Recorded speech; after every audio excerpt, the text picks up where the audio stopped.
नाही बिलकुल नाही हो. काहीतरी बातमी चुकीच्या पद्धतीने ती चालवली गेलेली आहे. 1 महिन्याची मुदत वगैरे नाही. 1989चा नियम आहे आणि 1989च्या नियमाला आज 36 वर्ष पूर्ण झाल्यानंतर जर तुम्ही मराठी बोलू शकत नसाल आणि तुम्ही 1 महिन्याची आणि 100 दिवसाची मुदत मागत असाल तर का म्हणून परिवहन मंत्री म्हणून मी द्यायची. 1 मे महाराष्ट्र दिन ते स्वातंत्र्य दिन 15 ऑगस्टपर्यंतची मुदत दिलेली आहे. 1 मे पूर्वी काही रिक्षा टॅक्सी संघटनांची लोक नेते मंडळी माझ्याकडे आलेली, काही अमराठी जे नेते मंडळी आहेत ते माझ्याकडे आलेले आणि त्यांनी 3 महिन्याची मुदत मागितली होती. मी त्यांना सांगितलं 3 महिने तुम्ही मागता, मी तुम्हाला 3.5 महिने देतो. 105 दिवसाची मुदत दिली आणि परत आज जर ते काही कुणाला भेटून मुदत मागत असेल तर ते मुदत बिलकुल मिळणार नाही. 15 ऑगस्ट ही डेडलाईन आहे. उद्या त्याचा शेवटचा दिवस आहे. 17 तारखेला त्याचा समारोप आहे.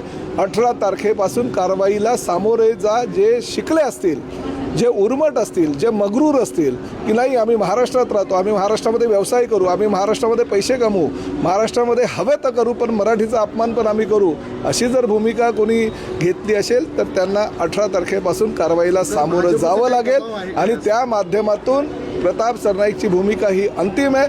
15 ऑगस्ट ही डेडलाईन आहे. समारोपापर्यंत आम्ही ती फक्त 17 तारखेपर्यंत थांबणार आहोत कारण प्रमाणपत्र द्यायचे. राज्यामध्ये जवळजवळ 1,35,000 रिक्षा टॅक्सी चालकांनी आमच्याकडे नोंद केलेली आहे. आतापर्यंत मी जी माहिती घेतली कालपर्यंत 1,10,000पेक्षा जास्त विद्यार्थ्यांनी प्रशिक्षण पूर्ण केलेलं आहे. त्यांना स्वर्गीय शिवसेना प्रमुख हिंदू हृदय सम्राट बाळासाहेब ठाकरे मराठी अभियानाच्या माध्यमातून प्रमाणपत्र प्रदान करण्यात येणार आहे 16 आणि 17 तारखेला आणि त्यानंतर 18 तारखेपासून महाराष्ट्र शासनानं 1989च्या कायद्यामध्ये सुधारणा करून 2026चा कायदा म्हणजे 12 ऑगस्ट 2026चा जो कायदा पारित केलेला आहे त्या कायद्यानुसार त्याच्यावर कारवाई अटळ आहे.